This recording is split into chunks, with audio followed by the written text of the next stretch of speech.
Hi, everybody. We're going to get started here in just a minute or 30 seconds. We'll give people a little bit of time to find the feed. This morning, we have Dave Close, who's going to be talking about Firewise landscaping. So we'll get started here in just a couple seconds.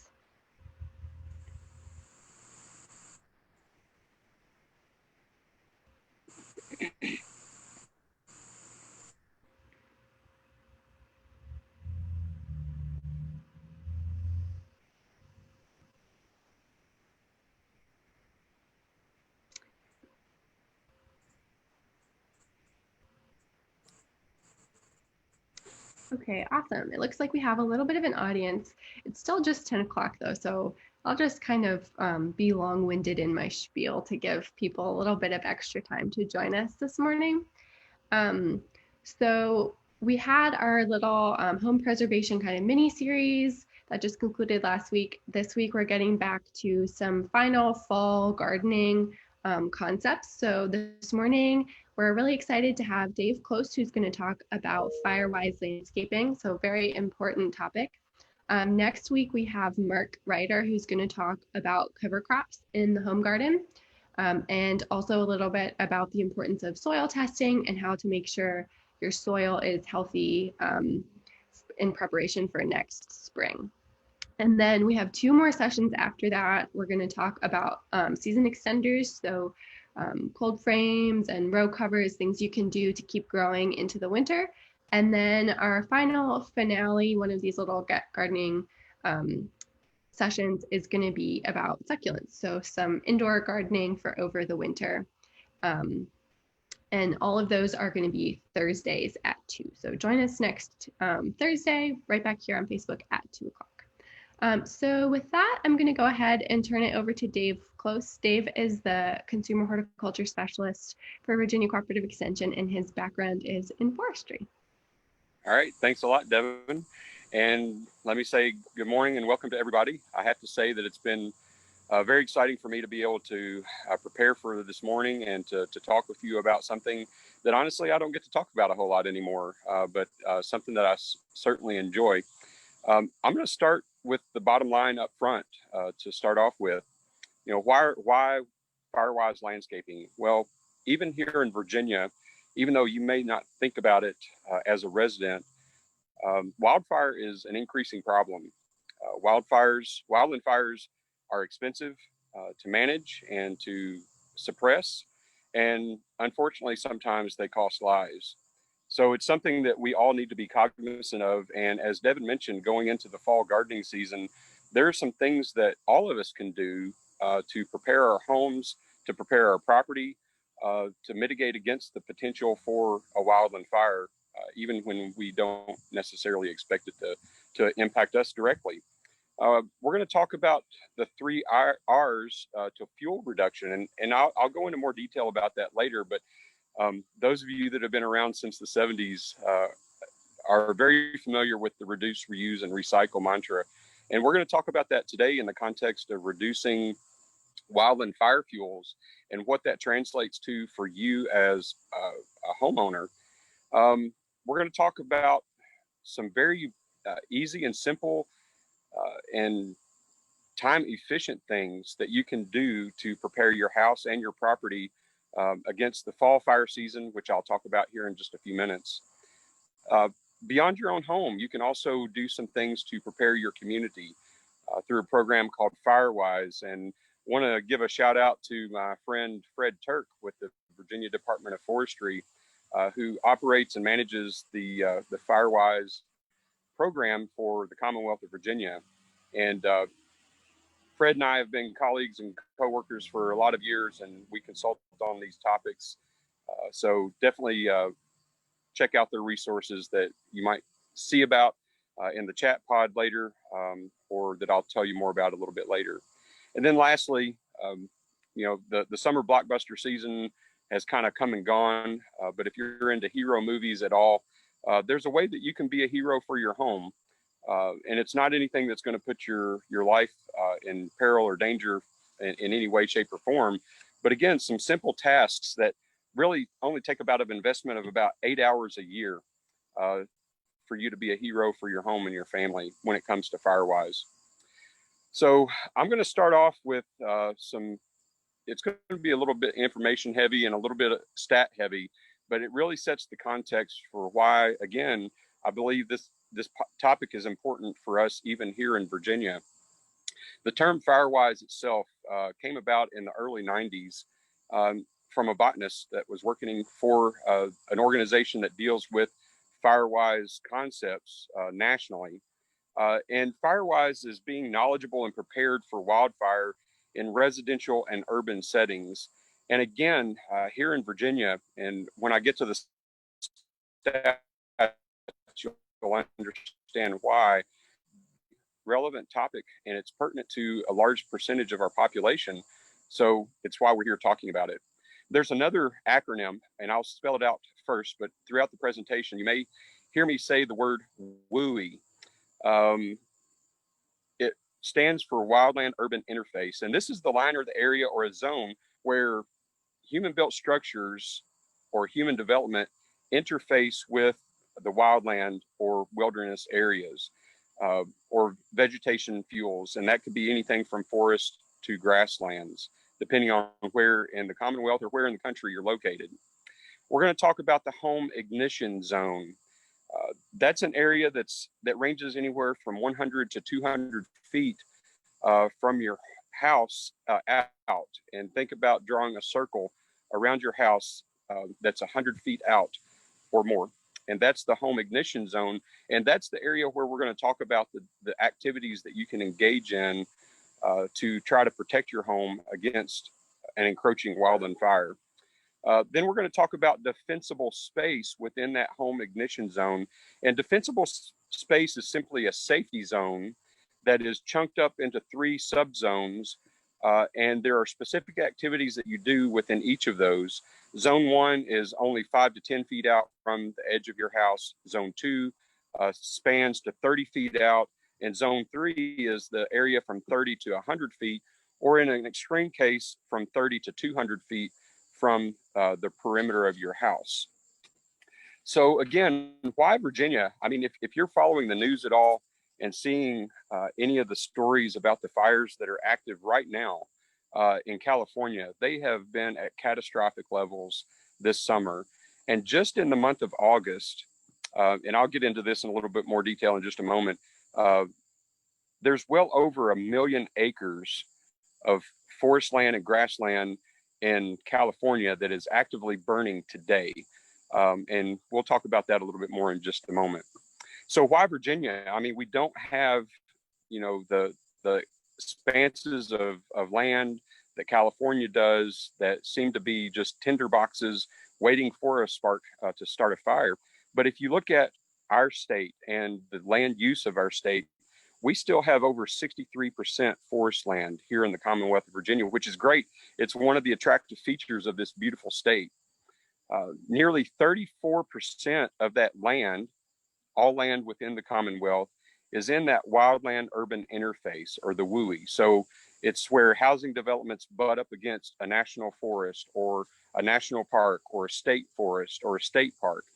And sometimes those land uses are intermingled, and you take an entire development and drop it in the middle of this large contiguous forest, and that's where problems can arise. 42% of all of the houses within the Commonwealth of Virginia are in the WUI, or that wildland urban interface. If you think about the seasonal homes, the vacation homes that exist here in the Commonwealth, and again, tourism is a large industry, not as large as agriculture. Got to give a plug for our neck of the woods, but for seasonal homes, for vacation homes, 68% of those are located within the wildland urban interface. So you're probably getting a sense for why this is an important topic. Even if you live in one of our more urban areas of the state, it can impact people that you know and are related to. And then lastly, what about the population itself? If you look at the population of our state, 41%, so just under half of our population resides in the wildland urban interface. So again, you should be getting the sense that the possibility of wildland fire can impact a large percentage of our human built structures, and it can impact a large percentage of our population. And when you think about, again, the cost, and more importantly than that, the cost of lives that can occur, I hope you're getting a sense that this is kind of an important topic. And yes, I'm biased because I do have a forestry background. And yes, I do love spending time in the mountains and in the woods, but it goes beyond that as well. So again, you might think, well, all those stats are great, but aren't most of the fires out west? And I alluded to what's going on in California right now. And just to put that 1 million acres, and that's just the 4 largest active fires. That's not all of the active fires in California. That's just the 4 largest, covering 1 million acres. That's equivalent to 1,500 square miles, which is larger than the state of Rhode Island. And to bring it home for us here locally in the New River Valley, that would account for half of the land area in our 4-county region here in the New River Valley. So again, we don't have the scale of fires that they do in California, but they can be just as serious, they can be just as damaging, and they actually are pretty frequent, even here in our Commonwealth. We're going to talk a little bit in just a moment about what causes fires, and we'll draw a contrast there. But let's go to a neighboring state again, just to drive home the point of how impactful wildland fires can be. If you just remember 4 years back, it was November, late November, right before Thanksgiving. If you recall, there was a fire that started in the Chimney Tops region of the Great Smoky Mountains National Park, one of my favorite places on the face of this planet. And if you recall, that fire quickly spread within less than 2 weeks, and it consumed 18,000 acres. About 10,000 of those were on the national park property. The other 8,000 were outside of the national park, but 18,000 acres of forest land that were burned. 14 people lost their lives in that fire. More than 650 additional people were seriously injured. Nearly 2,500 buildings were destroyed. And if you don't recall the footage of the stories about that, I would encourage you to go and look at that and just see the devastation that it created in that small community in East Tennessee. And the cause of that fire, as contrasted to what's going on in California right now, those 4 largest fires in California were sparked by lightning. The one in the Smoky Mountains back in 2016 was arson. So let's bring it back to Virginia and some statistics about fire here in the Commonwealth. We average around 1,600 fires per year. So let that sink in just for a second. 1,600 fires per year. Only 8 to 10,000 acres on average are burned per year. So again, the scale of our fires are small compared to out west, but they can still be just as impactful on the people that are impacted by them. If you look at what's happened just this year, so since January 1st of this year, our wildland firefighters, and my hat's off to all of our first responders, particularly to those that deal with wildland fires, takes a special set of skills. They have fought and suppressed 292 fires. A little over 4,000 acres have already burned this year. We've only had, thankfully, 4 homes that were damaged and 19 additional structures that faced some kind of damage in those fires. So we're not, again, talking about the scale of California, but we're not here to make comparisons. We're here to talk about how this can affect you or people that you know. Let's talk about fire seasons themselves then. Virginia is divided up into 2 primary fire seasons. The spring fire season goes from February 15th until April 30th. And then the fall fire season, which we will enter into here in just a couple months, goes from mid-October through November 30th. And while it's important to know that those are the primary times of year where we have the largest percentage of fires. It's not the only time of year that we can experience wildland fires. What are the causes of those? Here in the Commonwealth in Virginia, um, all but 3%, all but 3% of wildland fires have some kind of connection back to human activity. I'm not talking about arson. The biggest cause is debris burning. So people that are out burning their leaves or brush, that's the primary source here in Virginia. Arson is second. Smoking can be a large contributor to it.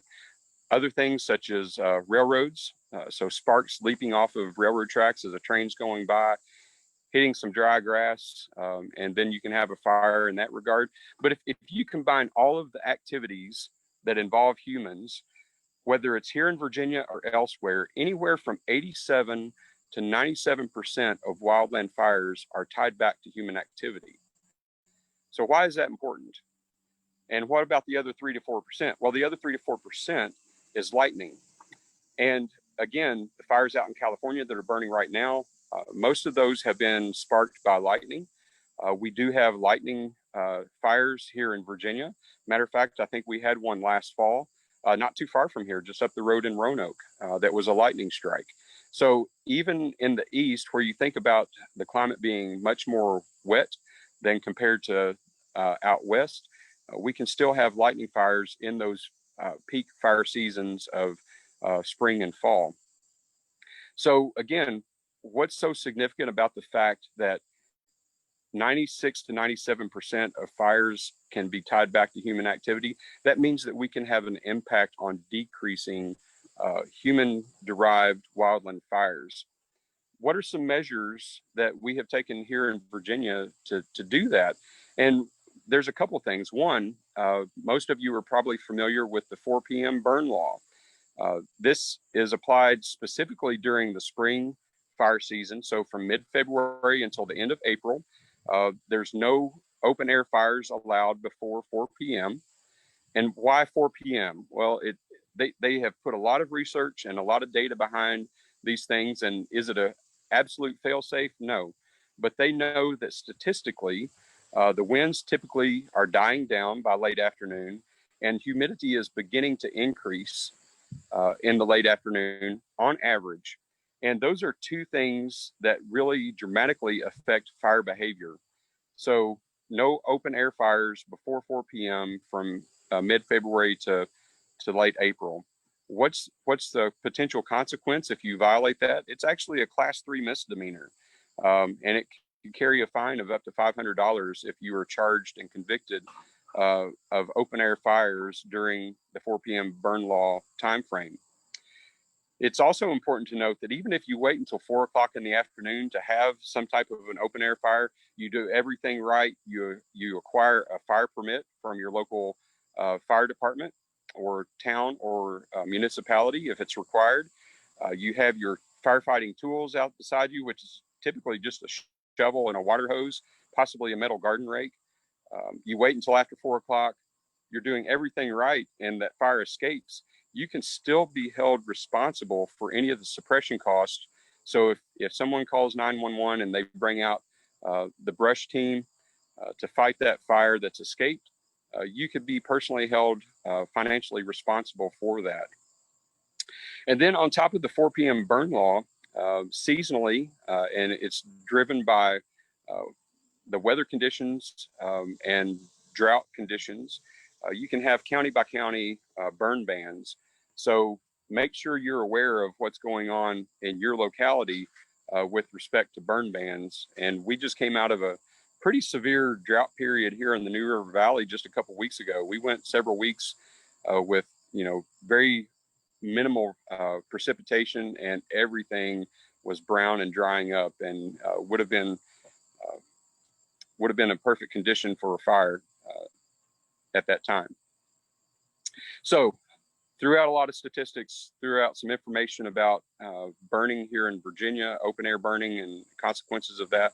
Let me talk just for a moment about fire itself. And this is not meant to be condescending to anyone or to insult anyone's intelligence, but there's a reason why I want to go over this. So fire requires three components. it requires oxygen, it requires heat or some type of a heat source, and then lastly, it requires fuel. And if you think about it in the context of a triangle, with each side of the triangle being one of those components, if you remove any of those three, the whole fire triangle collapses and the fire can be suppressed or put out. Well, we can't control access to oxygen or air in an open environment. We can't really control, to a large extent, the source of heat, particularly if the fire is already burning. But the thing that we can control in that triangle is the fuel. And specifically, I'm talking about landscape debris, leaves, twigs. If you've trimmed or pruned bushes or shrubs or trees and just made a pile somewhere, all of that would be considered fuel. And even the landscape plants themselves can be viewed as fuel for a wildland fire. So we have to be very conscientious, especially if we live in an area that is prone to wildfire, even here in Virginia.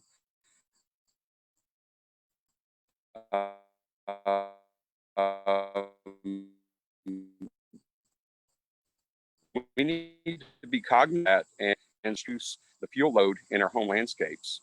So we're going to talk a little bit about the fuel component in just a moment. But before we do that, I need to talk a little bit about fire behavior.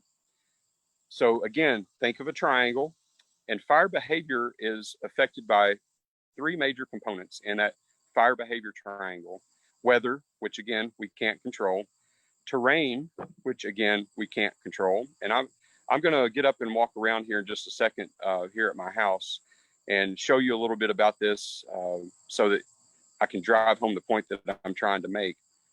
So weather, terrain, those are two of the legs of the fire behavior triangle. And the third one is fuel. So again, you're seeing this progression, this theme, that the thing that we can control, whether it is fire itself or fire behavior, is tied back to fuel and fuel loads on our lots, on our property, wherever it is that we live, where we may have trees that come close to or are proximate to our house. So again, fuel is the only thing out of that fire behavior triangle that we can control. But with respect to terrain, we can't control that. Once the house is placed or the cabin is placed, but we can plan and manage based on the terrain. And I have a really steep backyard. I use yard loosely because it is covered in trees, but it's very steep. So what I do on that part of my lot would be very different than what I do on the other three sides that don't have as heavy of tree cover. So let's go back to the 3 R's for a second. The 3 R's of fuel reduction, again, are reduce, reuse, and recycle. For the reduction piece, as a horticulturist, as a gardener, as someone that likes to put plants in the landscape, either for the purpose of growing vegetables or fruits, or just for the aesthetic, for the beauty of it, one of our key mantras in the horticulture realm is the right plant in the right place. And that is particularly true when dealing with the reduce aspect of fuel reduction. Because if you plant the right plants in the right place, they're going to generate less, quote, waste. There will be less that you have to prune off of them or remove from them. And the less maintenance you have to do to a tree or a shrub or other plants in the landscape, it could be ornamental grasses. If you pick the right plants, you're going to have a lot less mess to have to deal with, which means less fuel that you're putting on the ground or on your property. You should also take into consideration the maintenance requirements for the plants that you put in your landscape. So if you have a clean slate and you're wanting to put in some trees or shrubs, put some deliberate thought into things that aren't going to naturally drop a lot of branches. I have some tulip poplars here on my lot, and tulip poplar, once they start getting shaded out, are notorious for dropping their lower branches. And pin oaks and others are the same. And that's something to consider if you're going to be planting things, is selecting plants that aren't going to generate a whole lot of waste, even under normal natural conditions. So that's the reduce part of fuel reduction. What about the reuse? How can you incorporate debris or waste from your landscape into the landscape? So if you have trees that you do need to prune from time to time, what is it that you can do with those pruned branches? Can you make barriers?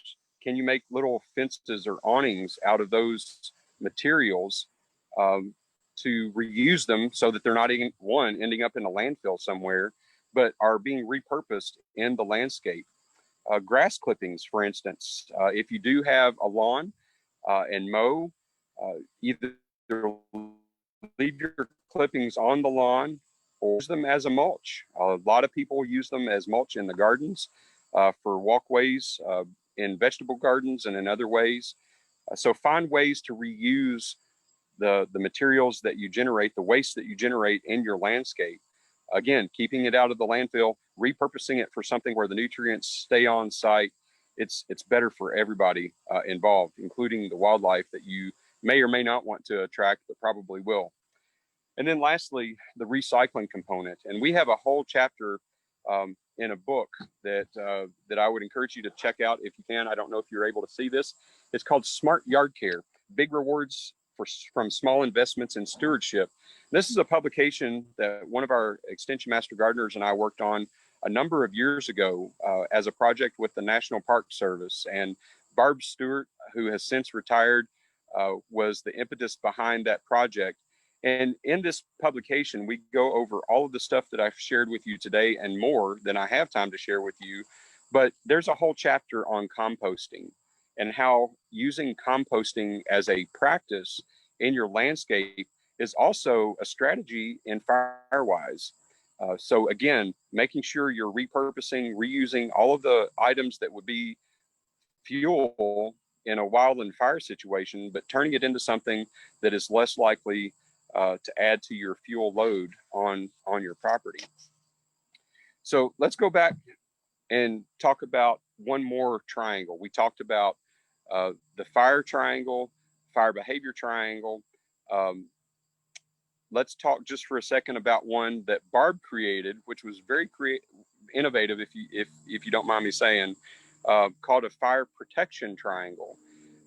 And there's three components to this that Barb proposed, and all of these illustrations are in the publication that I mentioned earlier. Um, and it's something that you can find online. Maybe not the fire protection triangle, because I do think that was probably original to Barb. I'm not sure if you'll find that anywhere else out there on the internet or not. But Barb proposed that there are three components to this fire protection triangle. You have your structural fire specialists. Think about the firefighters that use ladder trucks. Then you have your wildland fire specialists. These are the guys with the brush trucks that are wearing the Nomex, the yellow shirts and the brown pants that are fire retardant. And they're walking around either with a shovel or a rake or a Maddox. In some cases, they might have a drip torch or a chainsaw. Again, terms that I didn't define, but things I get excited about when I talk about them, because this is a fun topic to me. But anyway, where was I? And the third component to that fire protection triangle are homeowners, people like you, people like me. And if you take away any of those components, then it really limits our ability to mitigate and manage potential wildland fires. But the component that we can control and have the most influence on are ourselves. This is where we can be the hero for our family. And I want to make sure I make it abundantly clear. I'm not talking about doing something reckless if there is a fire, and charging into that fire unprepared, untrained. That's just not smart. When I talk about being a hero for your family, I'm talking about implementing these very simple strategies that don't take a lot of money, and they don't take a whole lot of time, but they can make all of the difference in the world if your neighborhood is suddenly facing a wildland fire that you've never faced before. And again, there are research results to demonstrate that these activities make a world of difference.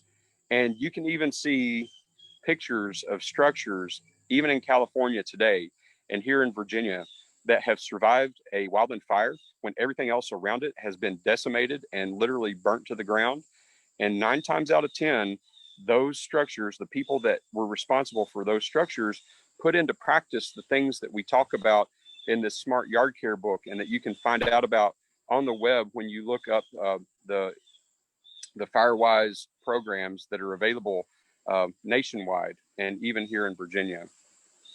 So I'm going to transition and talk a little bit about defensible space.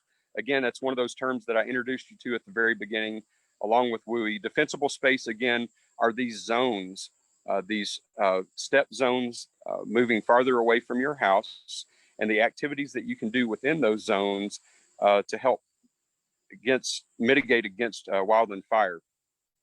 So for most of us, especially if we live in an area where the topography is fairly level or flat, and that's going to be more pertinent to our folks on the east side of the state than here in the west side of the state where I live. But for the most part, that safety zone is anywhere from 30 to 100 feet out. Here in the west side of the state, you may have to go 200 feet. Again, going back to that fire behavior triangle and terrain, fire travels upslope.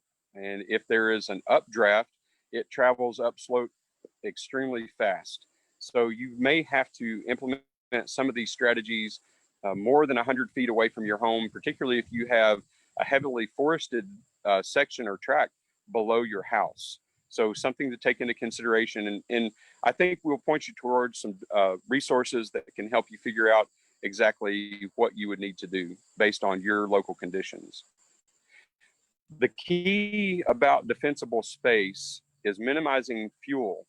Again, landscape debris, leaves, branches, landscape plants that are untended, or in a drought situation where everything is drying up in the landscape, making sure that if we're coming into either the spring or the fall fire season, that we deal with those plants that have accumulated a lot of dead material either over the winter time or through the summer after we've hit a drought period.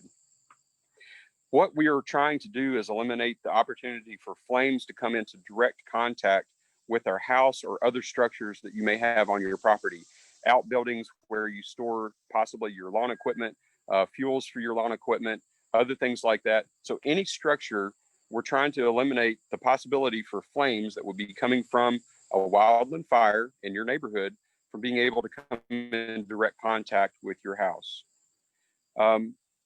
We need to develop strategies that prevent plant-to-plant spread, and that can be both horizontal and vertical. And once I get up and walk to the back edge of my house, I'll show you what I mean about that vertical stratification and what you can do to deal with fuel loads from a vertical standpoint. Also, the choices we make on mulches and ground covers. Are you going to go with pine straw, which is, we've seen an uptick in popularity in pine straw here in the Southeast. It's an effective mulch, but it's also highly flammable. So making decisions about what kind of mulch to put in our landscape beds or even our walkways. Do you go with that wood chip walkway, or do you use some type of gravel or rock?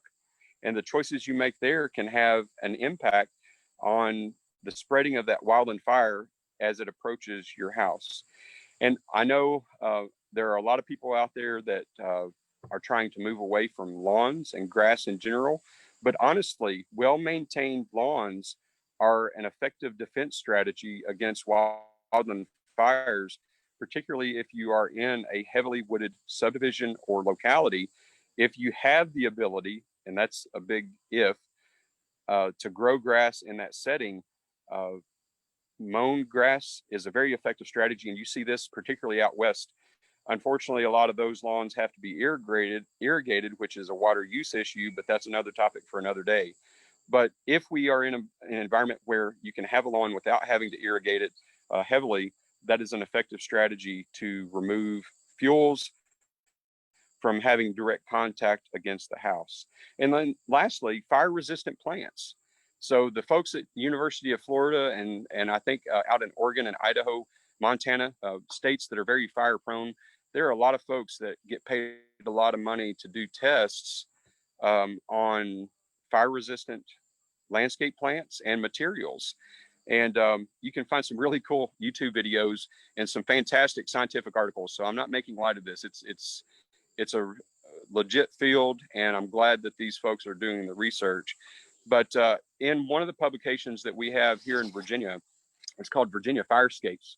And at the end of this publication are some tables of plant materials that are suitable for the landscape if you live in a fire-prone area.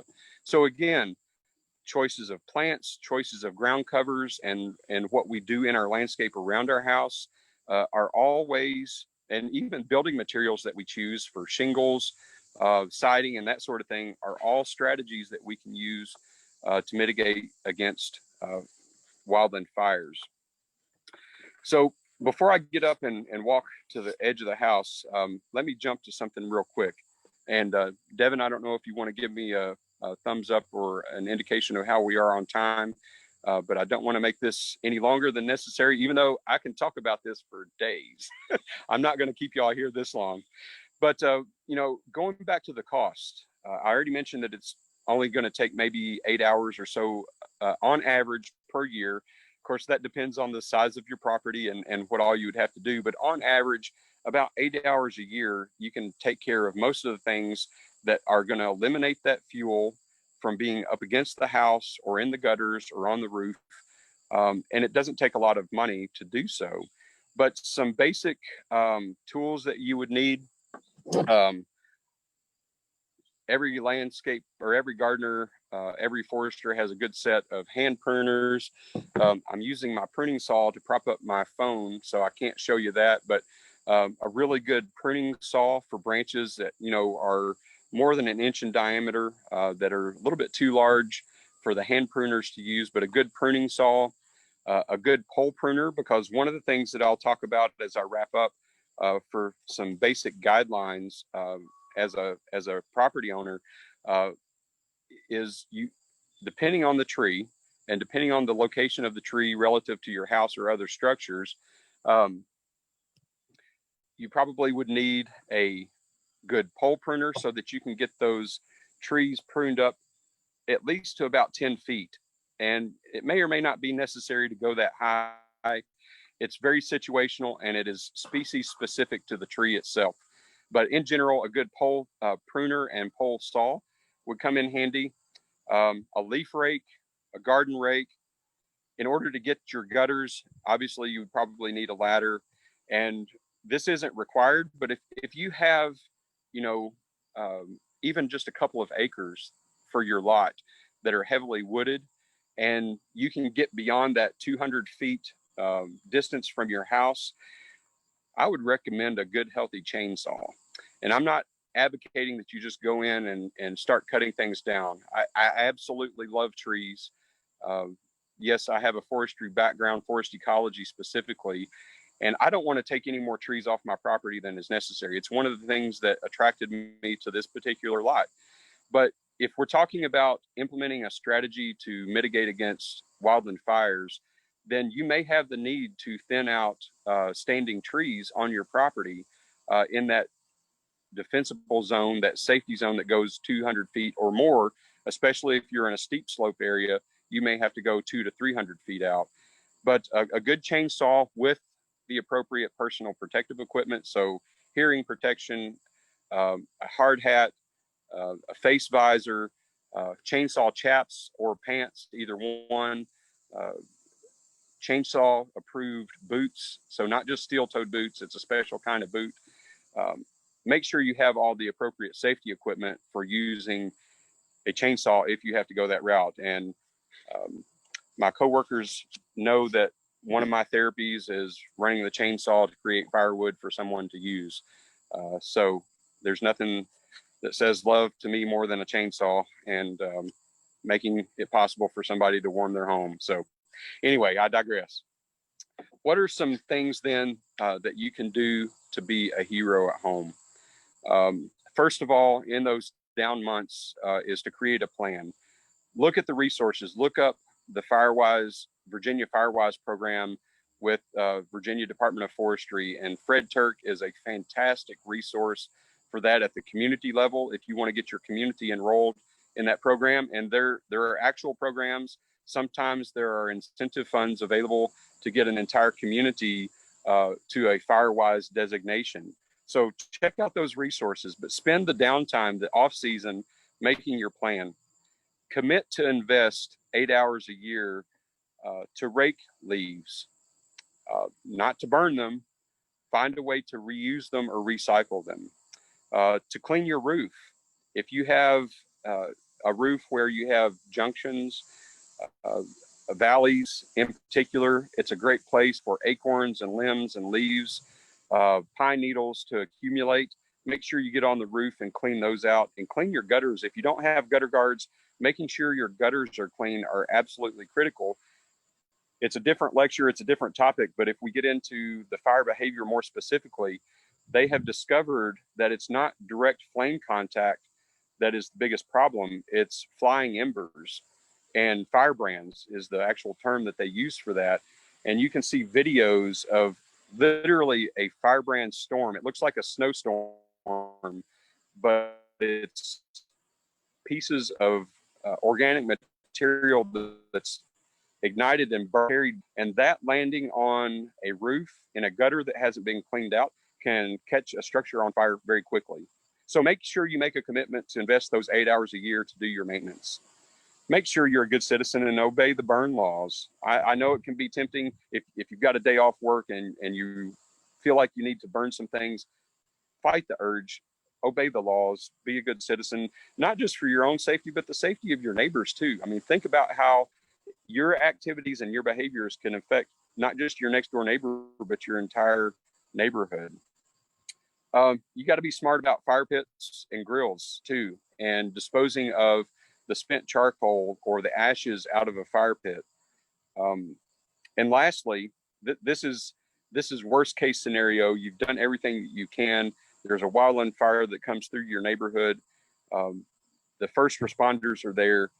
If you're ever in that situation and they say go, don't question it. Just grab your family, get in your car, and leave. Because if they are at a point where they're telling you to go, there's a reason for that. And it's to protect your personal health and safety, and their own as they're trying to protect the structures in your community. So, again, being a hero doesn't mean charging into a fire. It means doing what's smart, plan accordingly, and if the experts are telling you to leave, then leave. All right. I really did not intend to lecture that long now, and I realize this is going to probably be a little glitchy as I move. I want to show you a couple of things here at my house, and I purposely staged this, so I don't want you to think that I don't practice what I preach. But I did have a pile of leaves away from the house that I have raked back up against the house. But hopefully what you can see here is what I'm talking about with direct fuel contact with your structure. And you need to make sure that each year, when you are raking your leaves, whenever you get to that you don't allow this to happen, and that you actually take your rake and remove those leaves completely from being up against your house, or in this case, my deck with the lattice work here, where if a wildland fire came through and ignited these leaves, it would ignite my deck, which would ignite my entire house, and that would be a problem. We no longer have a wood burning fireplace at our current house, so this is just for demonstration purposes, but man, it's awfully convenient to have the firewood for your wood burning stove or your fireplace or even your fire pit stacked up against the house or against the deck for ease of access. Don't do this. This is a situation where, again, going back to those defensible zones, you need to move your firewood stacks at least 10 feet away from your house. Get it into that second zone, that second defensible space. And here, we've got this little camellia plant that we enjoy every February, March when it starts flowering, puts out some beautiful flowers early on in the season. But you can see that it's starting to encroach and get a little bit closer to my deck. So this is something that, I have to pay attention to and make sure as it continues to grow that I keep it pruned so that there's not direct contact between the plant and, in this case, my deck. All right. So it might glitch a little bit here for a second, but as we walk away from my deck, we've got this paved sidewalk around my house, and I want to show you what 10 feet is like. So right now, I have my back up against the side of the house, just below the deck. And from where I'm standing to the sidewalk is right at about 8 or 9 feet. So my sidewalk on this side of the house serves as a barrier for the potential of a ground fire, in this case, a ground fire from coming, from the neighbor's property or wherever onto my property. So even sidewalks can be a natural barrier, and it's a defense strategy and mechanism with wildland fires. And I want to show this for a second too. So here we've got pretty tall grasses. It's mostly fescues, which isn't a problem right now. But as you're and begin to die out, excuse me, you can get accumulation of a lot of dead grass material in the ground, which can become a fuel. But fortunately for me, from the edge of the house to where this grass is, and chances are there's never going to be a fire that comes from here because there's a pretty wide span of open lots. So chances of it approaching my house from here are slim to none. But again, the grass itself, when it's maintained, serves as a barrier for the spread of fire because there's no fuel to allow it to come toward my house. Now, I'm sure this is going to freeze up a little bit, but I'm going to take a few steps down the sidewalk to show you the slope in my backyard. And this goes back to what I was saying. So now we're getting into zone 3 and beyond from my house.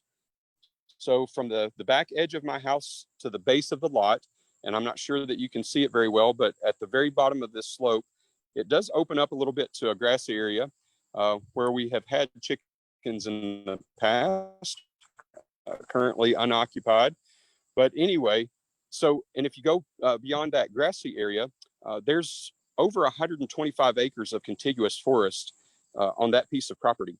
And if you go to my left, where I'm facing to my left, that contiguous forest continues not just beyond that 125, but it wraps around the lower edge of our neighborhood. So, the reality is we have, at least on two sides of our neighborhood and across the street, there's a barrier. The street itself and another row of houses, there's another set of woods.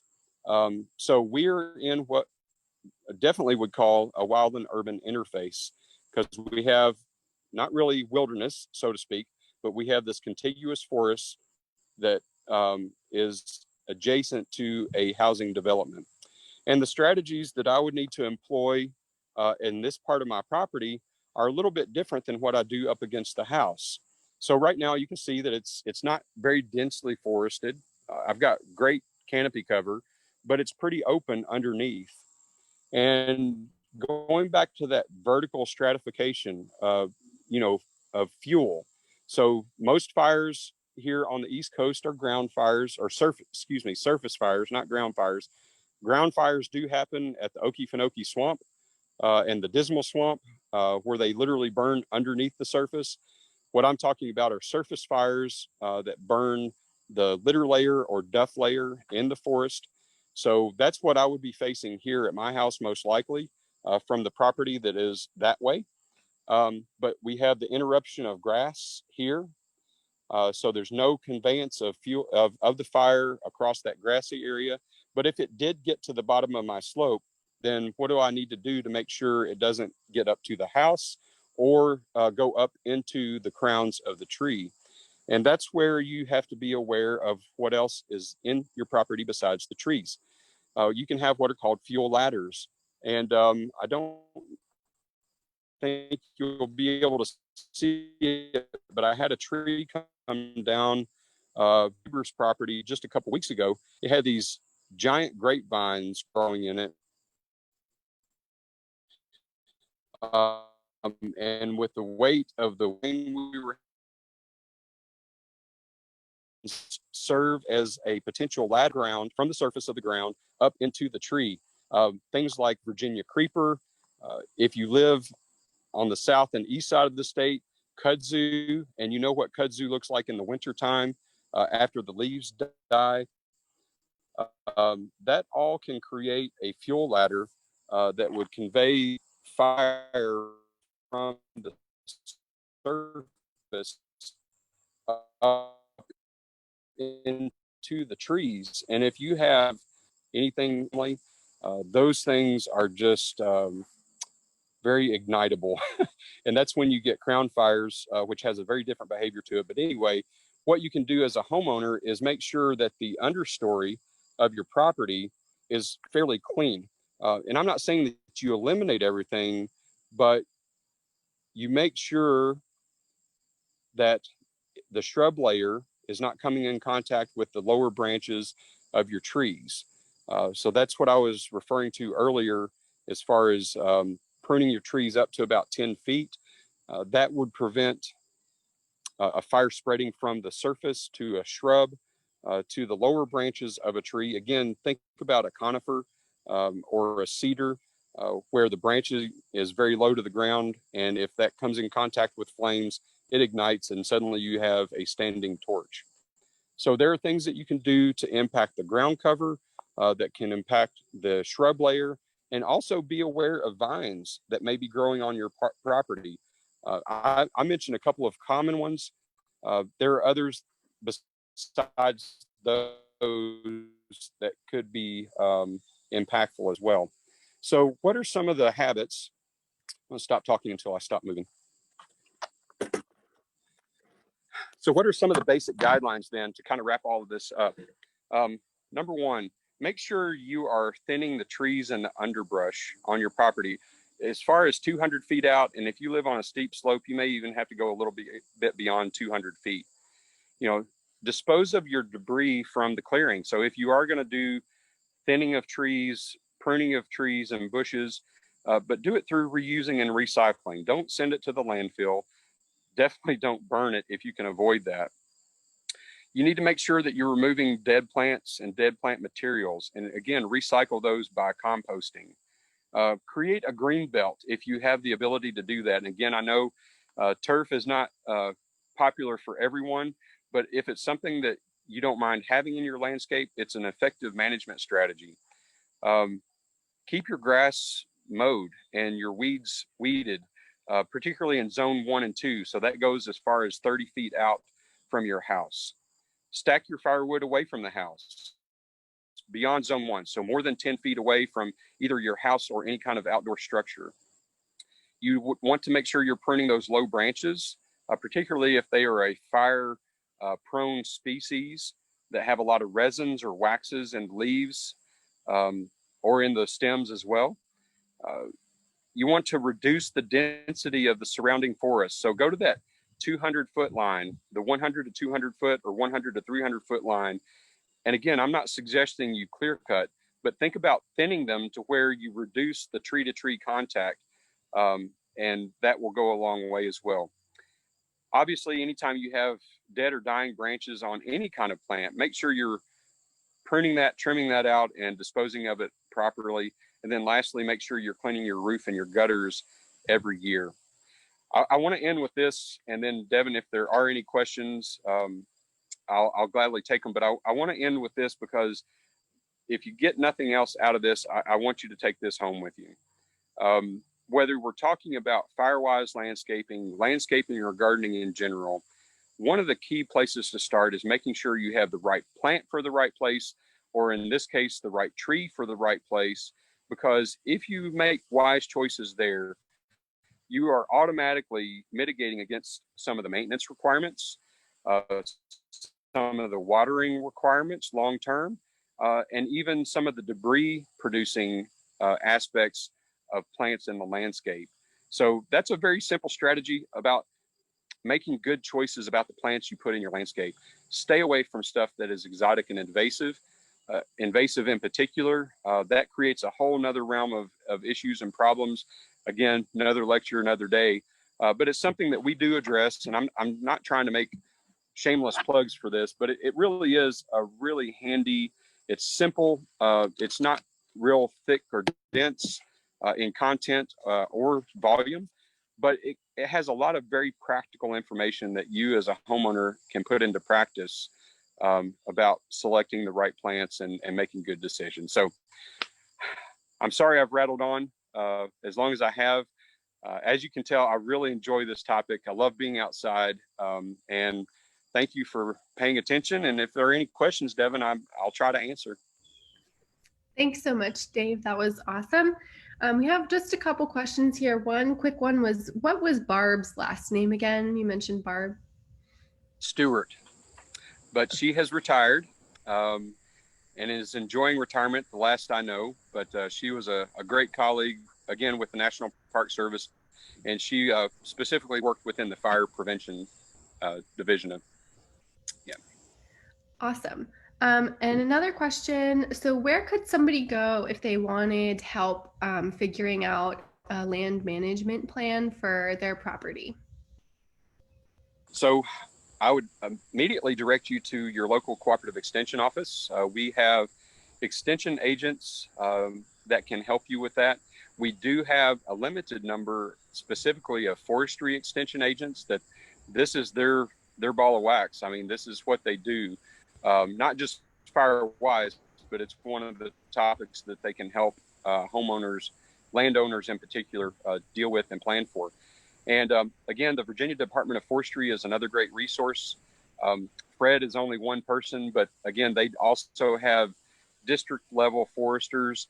I'm not sure how much the district level foresters within DOF help with Firewise, but they can point you in the right direction. Another thing to mention, there are RC and D districts all across the Commonwealth. These are managed through USDA NRCS. I'm sorry for all the acronyms. Natural Resources Conservation Service. A lot of their local resource and conservation districts have people on staff that help with Firewise planning. For instance, in the past, I don't know what the current situation is, but in the past, here in the New River Valley, we had someone that worked for a local RC&D that almost not exclusively, but spent a lot of time on helping communities become Firewise. Perfect. And that kind of leads into the last question, which is, what should you do if you have a neighbor or maybe people in your neighborhood who aren't using these good management practices in their home landscapes?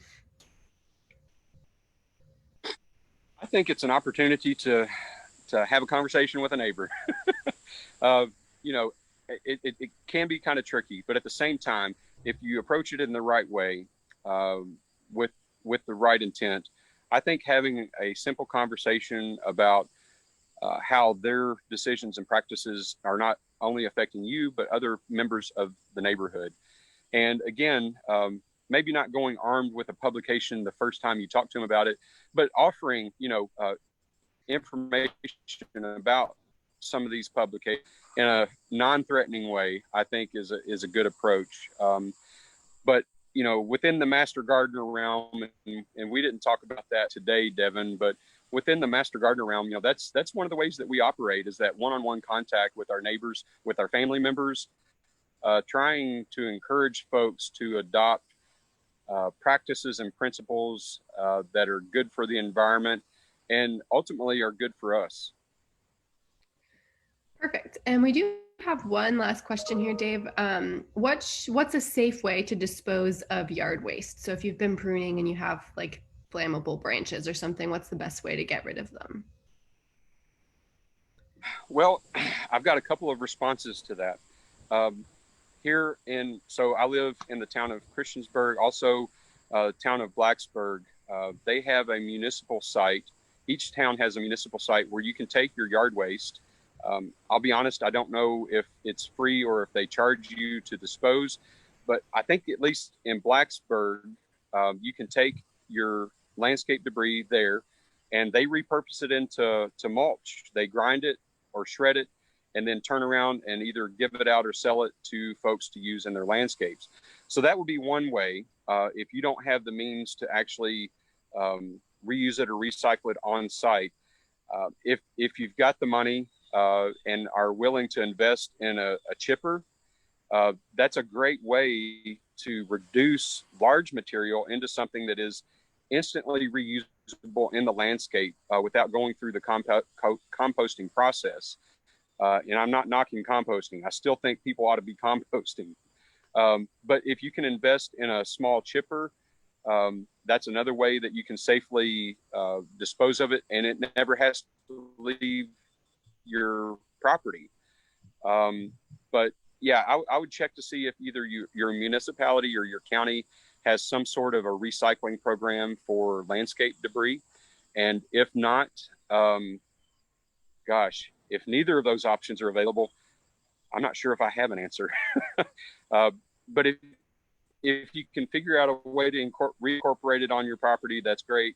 Or if your municipality or county has a program, that is certainly much more common than it used to be even 10 years ago, that municipalities will recycle those materials for you and then turn them into mulch. Perfect.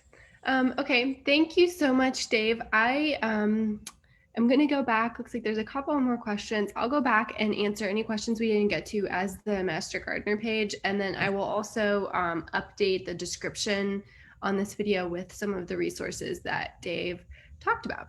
And then remember to join us next Thursday at 2 o'clock right here. We're going to have a session on cover crops and soil testing in the home garden. So great one to think about preparing for winter and what you're going to do to make sure you're set up for next spring. Thank you so much, Dave. Thanks for having me. I appreciate the opportunity.